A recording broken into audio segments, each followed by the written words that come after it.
నిజాలు చెప్పే భారత్ ఎన్బి టీవీకి స్వాగతం. నేను జేకే. దయచేసి చివరిదాకా చూడండి. దయచేసి ఎక్కడ స్కిప్ చేయకుండా చివరిదాకా చూస్తే విషయం ఏంటంటే అర్థమవుతుంది.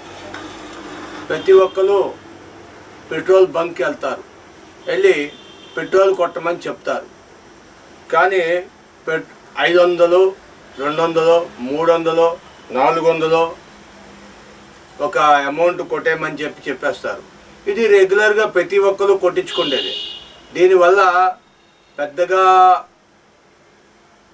ప్రాబ్లం ఏం లేదు అనుకుంటారు. కానీ మీరు చెప్పగానే 1, 2, 3 పాయింట్లు వస్తాయి మధ్యలో.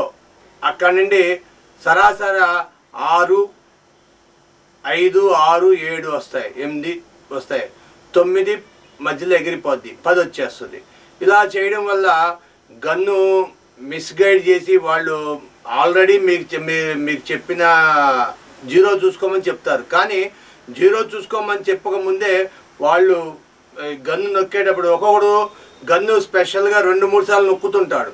నొక్కడంలో మీకు పెట్రోలు చాలా వరకు మోసం అయిపోతుంది. మన తెలంగాణలో ఒక ప్రాంతంలో జరిగింది. పేర్లు చెప్తే బాధపడతారు. ఆ బంకుల్లో జరిగింది. తెలంగాణలో కొన్ని బంకులు జరుగుతున్నాయి, ఆంధ్రాలో కొన్ని బంకులు జరుగుతున్నాయి. అంతెందుకు మన విజయవాడలో కూడా కొన్ని బంకులు, 1 టౌన్లో కొన్ని బంకులు ఉన్నాయి. ఆ బంకుల్లో కొంతమంది కెరోసిన్ కల్తీ చేస్తున్నారు. కెరోసిన్ ఇంతకుముందు గతంలో అయితే డీజిల్ కలిపేవారు. డీజిల్కి పెట్రోల్కి చాలా వేరియేషన్ ఉండేది. ఒక 25-30 రూపాయలు, 50 రూపాయలు వేరియేషన్ ఉండేది. ఇవాళ రూపాయి వేరియేషన్. కాబట్టి డీజిల్ కలపడం మానేశారు, కిరోసిన్ కలిపేస్తున్నారు డైరెక్ట్గా. కొంతమంది మరీ తెలివితేటలు ఎక్కువైపోయి నీళ్లు కలిపేస్తున్నారు. నీళ్లు సహజంగానే ట్యాంకులో నీళ్లు ఉంటాయి, కానీ వీళ్ళు తెలివితేటలు ఎక్కువైపోయి నీళ్లు కలిపేస్తున్నారు. దీంతో పెట్రోలు వచ్చే దీనికి రాకంటా పోతుంది. మీరు పెట్రోలు 109 రూపాయలు, అంతకుముందు 111 రూపాయలు, ఇప్పుడు ఇవాళ 109 రూపాయలు. 109 రూపాయలు ఇచ్చి మీరు కొట్టమంటే వాళ్ళు కొట్టరు, 110 కొట్టమంటారు. రౌండ్ ఫిగర్ అంటారు, రౌండ్ ఫిగర్ చేసేస్తామంటారు. మీరు అడగగానే రౌండ్ ఫిగర్ చేసేద్దామండి, రౌండ్ ఫిగర్ చేసేద్దాం ఏంటి, వీళ్ళకి సొమ్మేదో పోయినట్టు వీళ్ళు బాధపడిపోతారు. దానివల్ల ఏమవుతుందంటే పబ్లిక్గా రెడ్ హ్యాండెడ్గా నీ కళ్ళ ముందు నీ జోబులని డబ్బులు తీసేసుకుంటున్నారు. వాళ్ళు నువ్వు ఇచ్చిన డబ్బుల్లో కొంత అమౌంట్ని వాళ్ళు కొట్టేస్తున్నారు. ఆ విషయం ఎవరికీ తెలియదు. తూనికలు కొలతలు వాళ్ళకు తెలుసు, ఆ విషయం అందరికీ తెలుసు ఆ విషయాన్ని. కానీ పెట్రోలియం కంపెనీల వాళ్ళకి తెలుసు, పెట్రోల్ బంకు యజమానికి కూడా తెలుసు. బంకు యజమానికి కొంత లాభం. ఇప్పుడు అంటారు కదా, పోలీసులు ఎవరైనా కేసు పట్టుకుంటే పోలీసు మా పై అధికారులకు ఇవ్వాలి లంచాలు, మేము ఇది అందరం పంచుకుంటామని.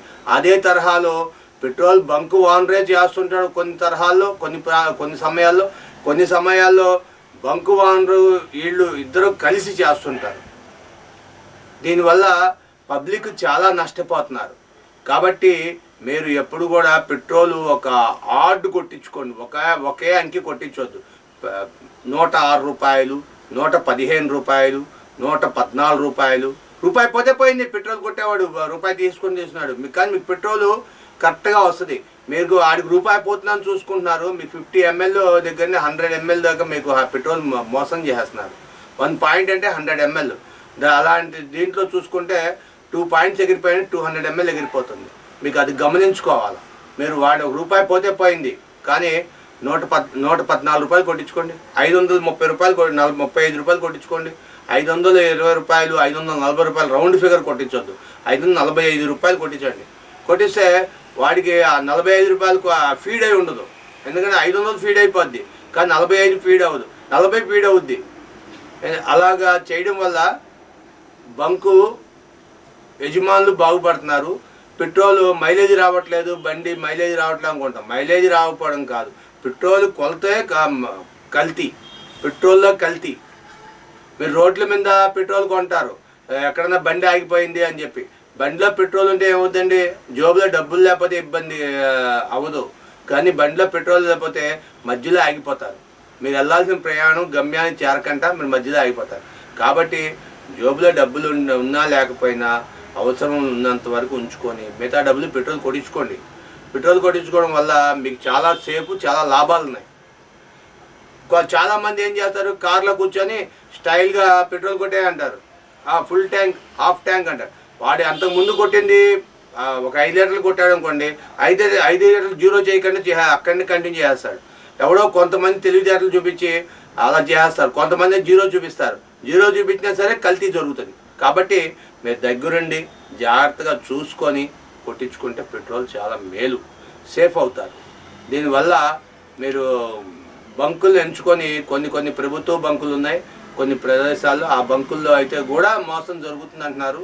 పెట్రోల్ కొలత వేసుకొని బాటిల్లో పట్టుకోమంటే బాటిల్ కొట్టమంటే కొట్టమంటారు. మీరు లీటర్ బాటిల్ తీసుకెళ్ళి బాటిల్లో పెట్రోల్ కొట్టమని చూడండి, చాలా బంకుల్లో కొట్టరు. ఎందుకంటే డబ్బాలో కొట్టకూడదండి, గవర్నమెంట్ ఒప్పుకోదు, కంపెనీ ఒప్పుకోదు, యజమాని ఒప్పుకోడు అని 1,00,000 మాటలు చెప్తారు. కాబట్టి పెట్రోల్ దొంగల్ని మీరు ఎలా పట్టుకుంటారో మీరే మీ యొక్క మూడో నేత్రం పెట్టి పెట్రోల్ బంక్ని ఎలా పట్టుకుంటారో పట్టుకోవాలి. Thank you for watching. దయచేసి 10 మందికి షేర్ చేయండి. మీరు ఒక సబ్స్క్రైబ్ చేసుకోండి, ఒక లైక్ కొట్టండి.